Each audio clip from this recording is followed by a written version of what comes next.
In higher ed, we're all looking for big wins, but reducing a 75% application abandonment rate and achieving a 90% conversion rate, that's next level transformation. Michael Bettersworth, CMO at Texas State Technical College, shares how they achieved this by streamlining the application process with Element 451. Our Element journey began out of a necessity. We were switching to a new SIS, and the application process was going to pose some real usability issues for us. We felt that application was going to hamper our enrollment. So we began quickly to evaluate different CRMs, different applications. So for context on that, our conversion rate with the prior application had about 75% abandonment of people clicking apply to submit.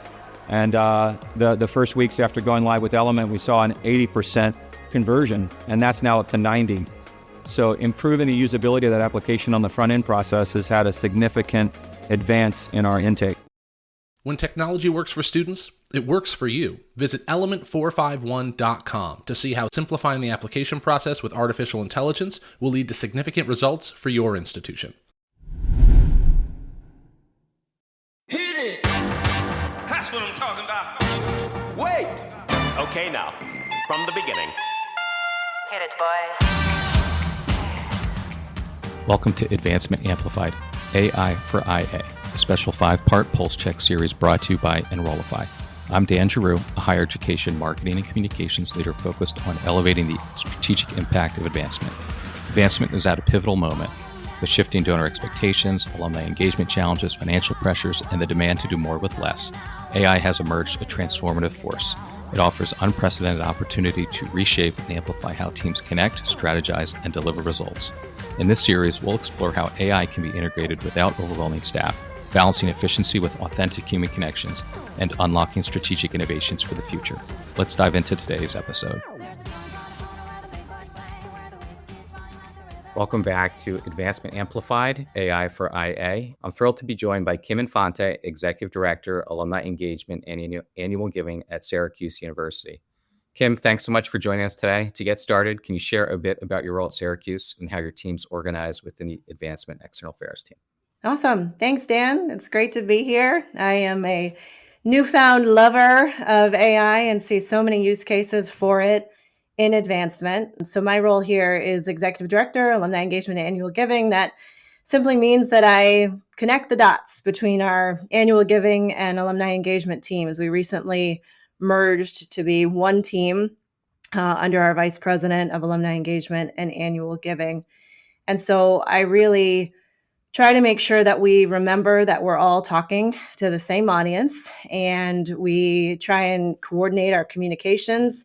We are really putting out a lot of messaging to our alumni community, our parent community, our current student community, faculty, staff. There's just so many different constituencies. And so my role is to really be the bonder, the binder, if you will, of our alumni engagement and annual giving teams. That came up through, my first career was in TV news, came up through career services here at Syracuse University, which is where I have my degrees from, and then transitioned into alumni engagement, really focusing on communications and digital engagement. That's clearly critical in today's world to be able to engage with alumni where they are, to get away from the old practices of constant direct mail and phone calls, and to really be thinking about alumni engagement and annual giving in this new age, this digital age, and now through AI. And so my role as alumni engagement and annual giving, we're in the Division of Advancement and External Affairs. So my boss, our vice president, reports to our chief advancement officer, Tracy Barlock, who reports to the chancellor. And there you have the reporting structure for alumni engagement and annual giving at Syracuse. I appreciate that background and context for the audience. Advancement teams and structures can look quite a bit different from one institution to the next. So it's always helpful to understand what the lay of the land is at your particular institution. So tell me a little bit about, when did AI first come into the picture for Syracuse's advancement team? Well, for me, I was hearing about AI for quite some time, and I was kind of, keeping an eye on it, but a little concerned about it and not really sure how it would impact my day-to-day life. And then October 1st, 2024 rolled around, a day that will always be stuck in my mind because there was a session held for folks from across the university. It was called AI at Work. And I was like, okay, well, I'm interested in learning about AI at work, so I should go to this session. And it was led by some members of our ITS team, and then Jeff Rubin, who is our phenomenally brilliant chief digital officer for the university. And that is when, the running joke now is that Claude, who's one of the AI tools, Claude is my boyfriend. That is when my love for Claude started. And I really started to think about AI as more than just, there's ChatGPT, cool. There's ChatGPT and there's Copilot and there's Claude and there's all these different tools. And we learned a lot at that session about why Syracuse is a proponent of us trying AI and really backs Microsoft Copilot. There is a test going on right now at the university. We are piloting Copilot. There's a handful of us within Advancement and External Affairs who have this Copilot license to be able to test. And we've been told at Syracuse, at least, that if we're using any sort of proprietary data, if there's anything private to the university, we are to use Copilot and only Copilot. But we are encouraged for other use cases where there's nothing sensitive, no private information, to try the other tools, to try ChatGPT, to try Claude, to use it as like our toolbox of AI, if you will. I left that session and Jeff said to us, before you Google it, go to AI. And that stuck with me. And I was like, okay, I'm with you, Jeff. I'm going to try this. And so I have now completely transformed how I use Google. I don't use it as often as I used to. And my go-to is Claude, my boyfriend. But I also really, for that private information, I use Copilot and I try ChatGPT from time to time as well. I don't pay for the ChatGPT or Claude versions. I use the free ones. And then, of course, I have the Copilot license. So and I want folks to know our website that has that video from that October 1st session, that is free and open to everybody. It has our guidelines for AI use. It has a ton of great information. There's a newsletter that's been started about utilizing AI at work. And that website, and hopefully there's a resource link that we can share this to, but it's quite simply its.syr.edu/artificial intelligence. its.syr.edu/artificial intelligence. I hope schools will find that helpful. I hope you'll watch the video and also fall in love, but not with Claude because he's mine, fall in love with AI and really try to incorporate it into your daily work. Kim, thanks so much for offering up that resource. We'll try and get that in the show notes so people can check it out. AI is just unfolding in various ways at different types of institutions. Some are more on the forefront. Some are probably going to be, on the back end, catching up with their guidelines and what tools are permitted and so forth. Where would you say, your embrace of it following this October session lies with regard to the rest of the Advancement External Affairs group? Are you at the forefront of that? Are you and your team doing this exploration together? Can you give me an idea of how AI is working its way through the larger advancement group? Yeah, there are several of us in AEA, Advancement and External Affairs, who have these licenses. I'd say we're using it. I think there's maybe 10. I'd say we're using it, the Copilot license, to various degrees. I think we're constantly thinking about it. And I think we're starting to really have our colleagues within our team think about it more often. And then I think there's another AI at Work session coming up. And I think more people are seeing what we've done since October 1st till today. And they're like, okay, maybe we should pay attention to AI. And I think they've seen some of the examples of where we've used some of these tools to simplify our work in extraordinary ways. And I think they're starting to catch on to that. So would I say I'm spearheading the AI work within AEA? No. You've mentioned Claude, Copilot, ChatGPT. I think most of our audience probably have an idea of what those are. Some might be embracing just one tool and not yet expanding to having sort of a larger toolkit. Could you give some more detail on how you use each one? What would you go to Claude for versus Copilot versus ChatGPT or any other AI tool that you're exploring? Yeah, so Copilot I'll use for anything that's sensitive to Syracuse University. If I'm uploading Excel data and I need it to pull something out for me if I'm just using things that are, or I've used it a lot to search the great abyss that is my outlook.com email. Copilot is phenomenal when you put in just an easy prompt for it to find, any documents that mention the development of our alumni engagement scorecard. And in seconds, it goes into my email and pulls out those documents for me, where I would be searching for quite some time to be able to find those documents. So I use that for, very specific Syracuse related tasks. I'll be honest, with full respect to Copilot, I don't find it as creative. It doesn't sound as much like me as Claude. Claude and I, again, besties. Claude knows me very well. And then ChatGPT has also been really strong as well. You'll find that some of them are better for image generation. Like Claude, I found, is not that fabulous, at least the unpaid version that I use for generative AI, for putting imagery together. Whereas ChatGPT, disclaimer though, ChatGPT creates beautiful imagery, but I asked it to create me an image that I could use for promoting homecoming at Syracuse University. And it created me this fabulous, beautiful image, except that there were buildings and lakes that just do not exist at Syracuse University. So ChatGPT took a little creative license, and clearly I'm not able to use that, but it did create a really pretty image. So that's my disclaimer in general. AI is not going to replace us at work, because AI is not, in my opinion, smarter than those of us who know that there is no lake behind the Hall of Languages at Syracuse University. So you always have to check the work that you're doing to make sure that it's accurate. And then Claude, I find, is fabulous for really speaking like a human, for getting to understand you.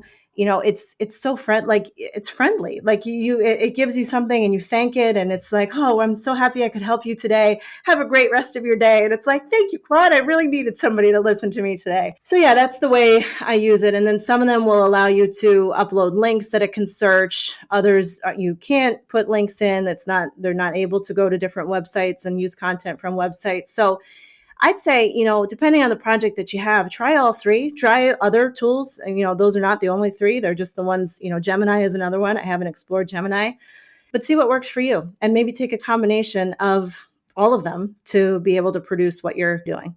This might fall along the usage of Copilot, but have you inputted donor data? Is Syracuse experimenting with using data in that way to identify trends, or how to optimize segmentation of lists for people to reach out to for specific types of appeals, for example?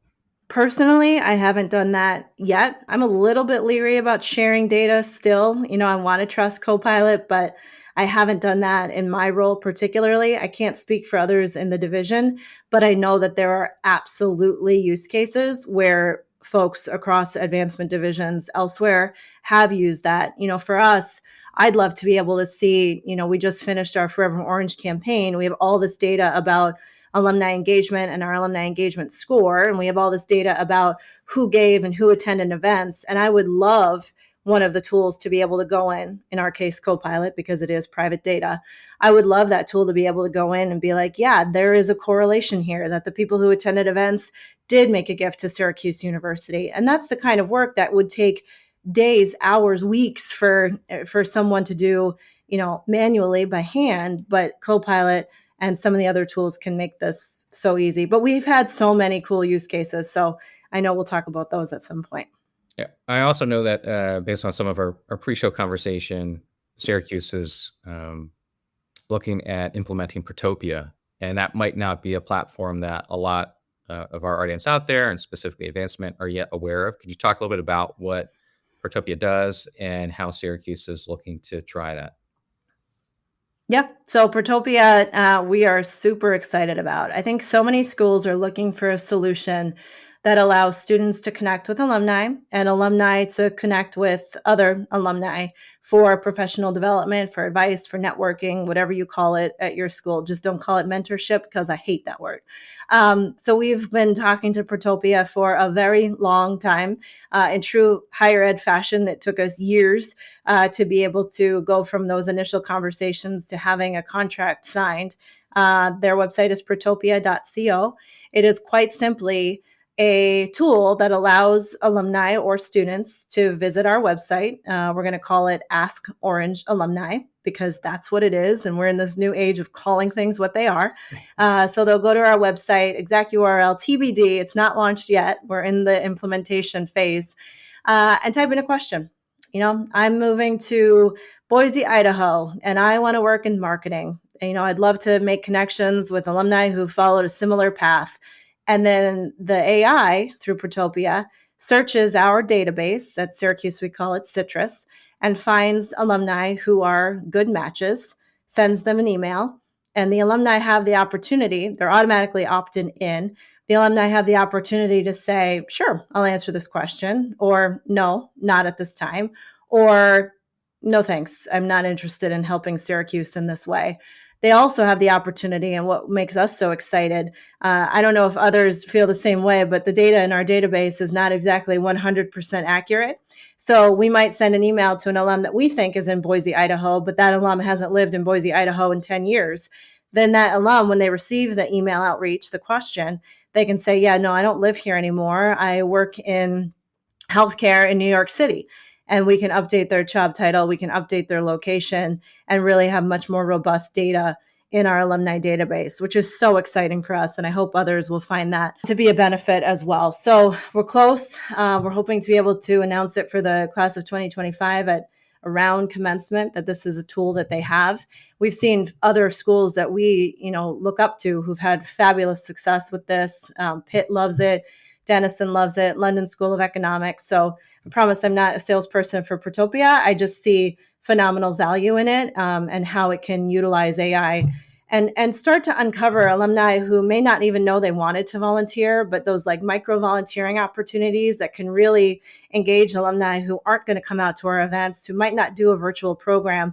But yeah, sure, they'll answer a question, they'll talk about themselves, they'll give advice to a student or another graduate of Syracuse. So yes, that's one use case for AI. But then our others, like I said, I just used one yesterday. So I don't want to jump the gun and talk about our special uses, or not special, but for us, what's worked. But yeah, it's exciting.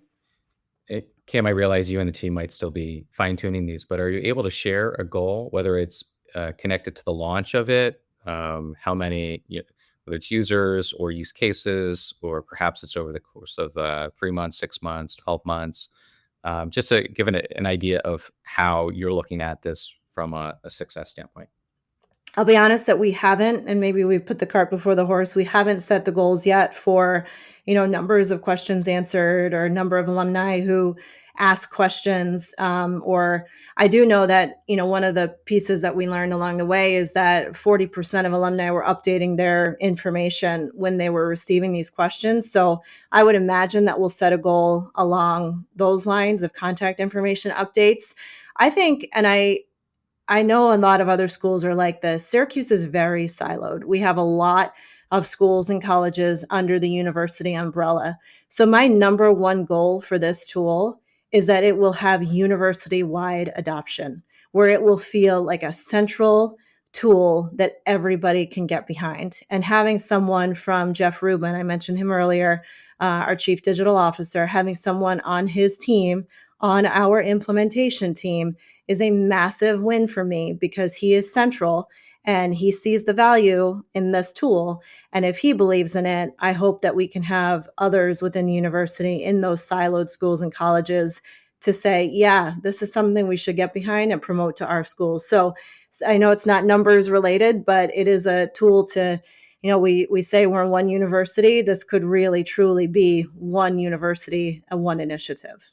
Yeah, well, you hit on something that's critical to all advancement teams, which is the health of your data, and you're constantly trying to ensure that it's updated, which facilitates better outreach, serving up better opportunities for engagement, right? So whether it's Protopia or just footers in ongoing email outreach and other opportunities, it's always helpful to be able to best track on where your alumni and donors are at.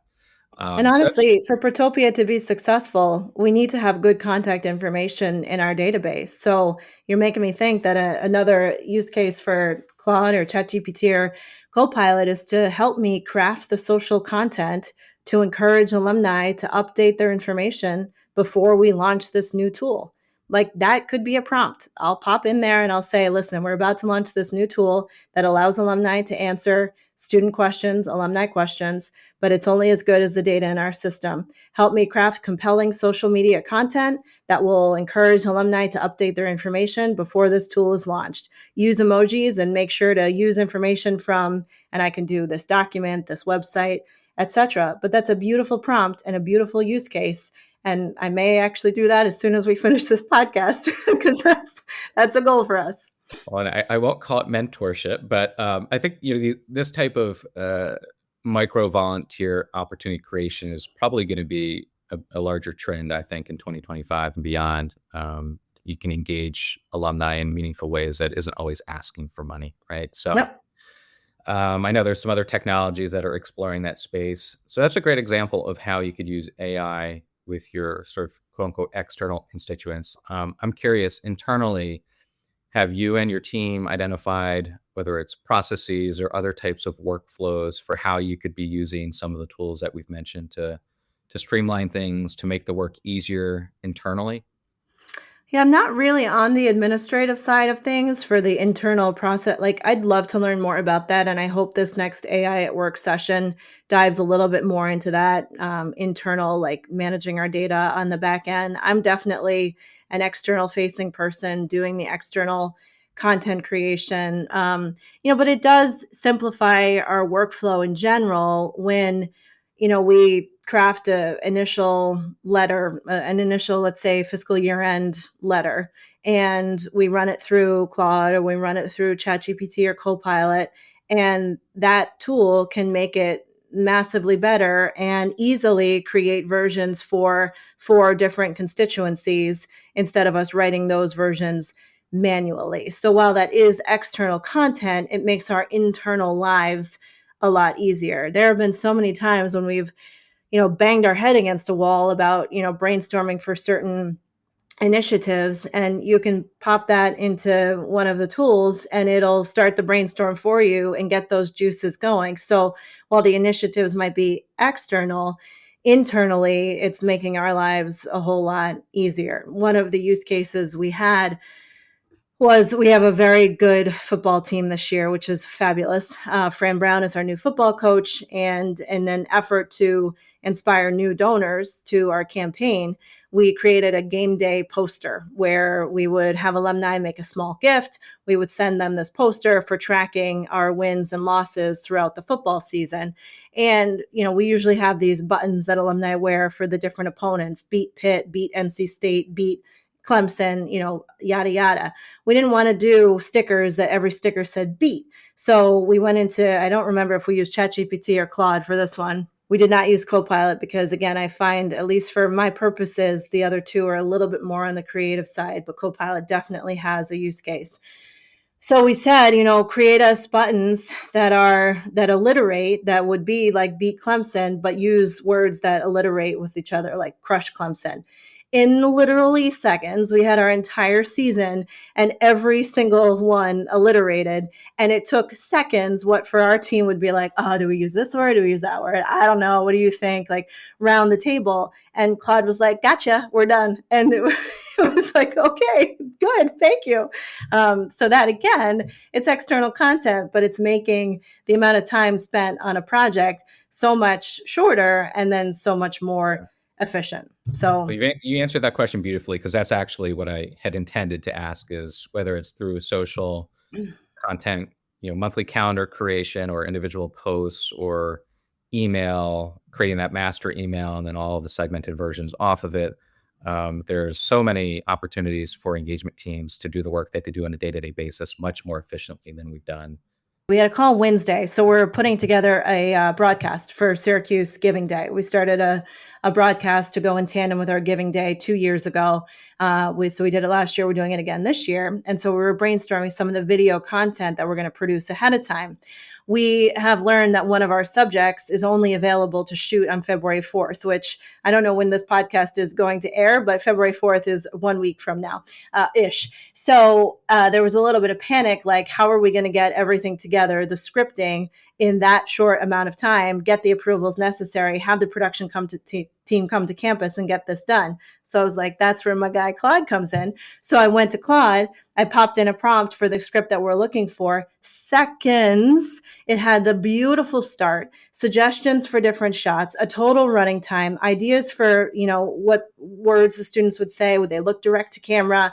And so then I was able to take that starting point instead of sitting there twiddling my thumbs, like, where do I start with this?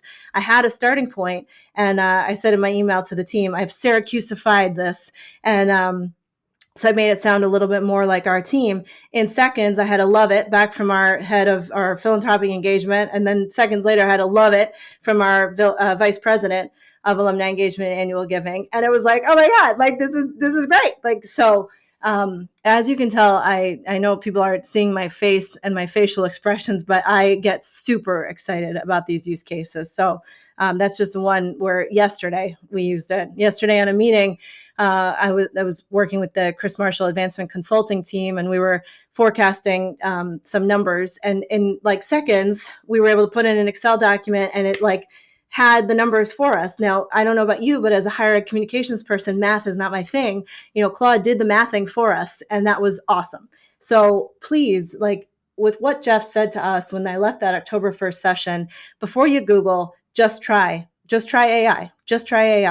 And it's revolutionized the way I do work. Yeah, and that last example is a great one. When you head into these team brainstorms, save a seat at the table for AI, because you can use that throughout the session and just get so much more out of, whether it is brainstorming or strategic planning or or doing pro formas and forecasting. And that can give you that sort of intelligence or feedback on the spot, whether you're heading down the right path, or maybe you all decide you want to course correct and no, we want to move it a little bit more in this direction. So yep. It's a great tool. Even writing, like I have an intern who I need to write a recommendation letter for. I put that into AI, and in seconds, I had the start of like how many of us have interns or have folks who are looking for us to write recommendations for them, or colleagues who might be looking for, a new consulting position or something like that. You can write the recommendation in seconds. It's just, AI is not going to, again, I've said this earlier in the show, it's not replacing us, but it's making our work 900 times easier. And again, I'm using the free versions of these tools. Like this is not and I would love to, I might not be cheap and actually fork over the money for the paid version of Claude or the paid version of ChatGPT. Like if it's this good, the free version, I'm excited to see what those paid versions might offer. Within your team, Kim, is each member doing their own version of exploration and figuring out how that can be done differently and better? You've talked a lot about your exploration, but how are these other team members using these platforms and learning from them and figuring out how their role can evolve to AI isn't going to replace most team members, right? But how do they integrate it into the work that they do so that they can be adding more value to the organization? Yeah, I think people are starting to dip their toes in more. I would say that there's maybe 2 or 3 of us who, within alumni engagement, are actively using it on the daily. But then I think others are starting to see, like, because I'll be very honest, I put this into Claude, guys, and this is what it gave me. Like, I'm not trying to say that this is my work. I said, like, I talked to my boyfriend, Claude, and here you go. And so I'm very transparent that this is not Kim all of a sudden being brilliant and producing work in seconds. And so I think as they see that, they're more likely to explore it. I can't speak for others outside of alumni engagement and annual giving. We're in a building on campus that's very, it's just us. It's just the alumni engagement team, really. And so our other building, I'm sure if I was up there and talking more often, I'd be hearing a little bit more about the use cases from those teams. But I think right now it's kind of like a go at it alone, explore it, share out some of the use cases that have been helpful for you. And then maybe together as a team, we'll start to put some process behind this and start to put some, guidelines, if you will. There's guidelines from the university, which are on that website I mentioned earlier, its.syr.edu/artificial intelligence. But I think maybe within the central teams, we'll start to do that a little more. This might be hard to quantify, but as you think about what impact AI tools have had on your productivity, on the way that you approach your work, is there any way do you feel like I'm 15% more productive than I was before October? I'm 20% more productive. Can you just give the audience maybe a sense of how much of a boost you feel you've been able to get out of these? I would say at least 50% more productive. I mean, as I look at my to-do list, if there's 20 things on it, 10 of them AI will be able to help with, which is so that's 50%. Again, I'm not a mathing person, but that's that's 50%. Um, I really think it's, again, I've used the word before, it's revolutionized the way we work. You have to be smart about it. You try the different tools. I think prompting is very important. I've heard people say like AI does nothing for me. Well, are you putting the right prompts into AI? Like if you just say, write me a content calendar for social media. Okay, well, that's not descriptive. So tell AI who you are. I'm the executive director of alumni engagement and annual giving at Syracuse University. I'm trying to write a content calendar for the Syracuse University alumni Facebook page where the primary audience is alumni. I'd love to sprinkle in a mix of nostalgia and event invitations and straight solicits. Can you come up with a content calendar for the rest of the fiscal year that would find a nice balance of the two? Use emojis and use information from this website. Like that was a lot of words in the prompt, but the better you give, the more information you give in your prompt, the better the response will be from whichever AI tool you're using. So my advice, everyone will find a prompt that works better for them. I've seen one that's called prep, which the prep is the persona, who are you, role is understand your audience and their role with whatever output you're looking for, give explicit instructions, add emotion, and then the parameters of the answer, like how much are you looking for? Like yesterday, I was looking for a 1 minute and 30-second video script. I was very clear about that.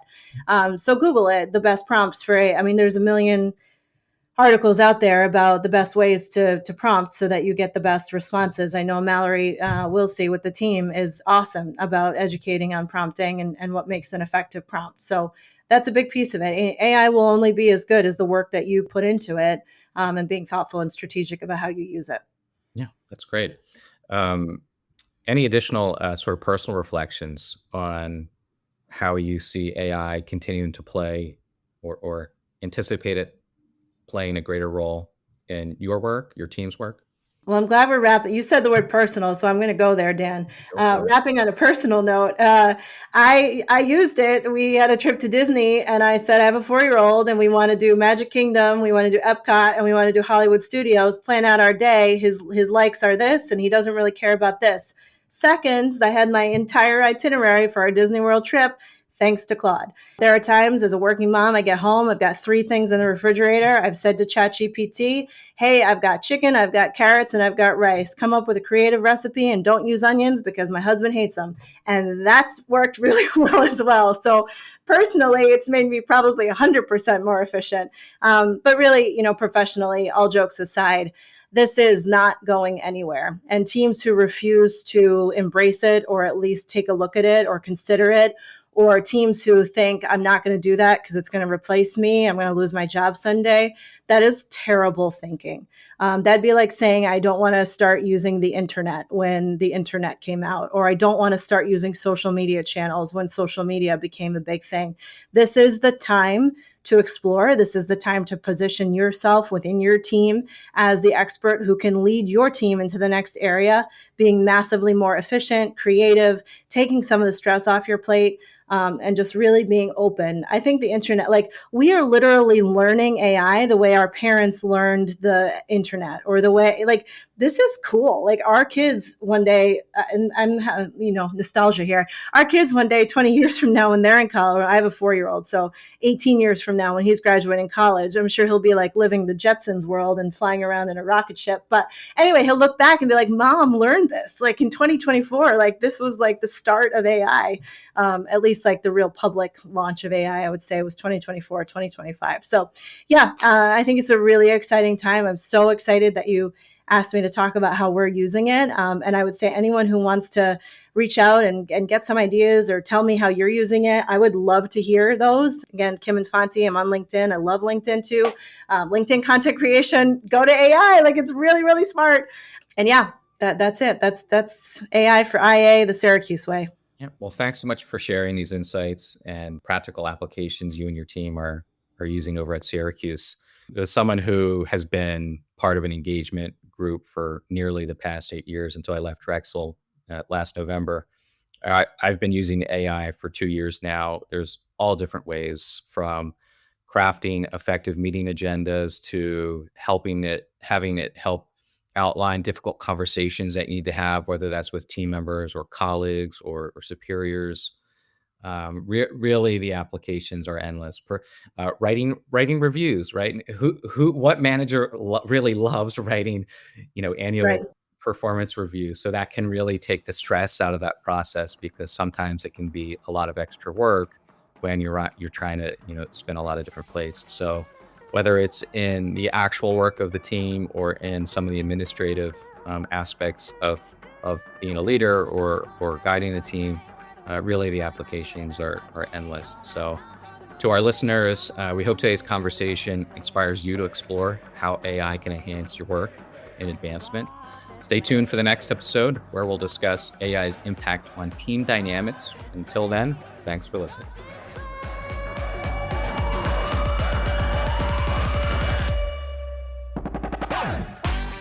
This Pulse Check mini-series has been brought to you by Element 451, the next generation AI student engagement platform helping institutions create meaningful and personalized interactions with students.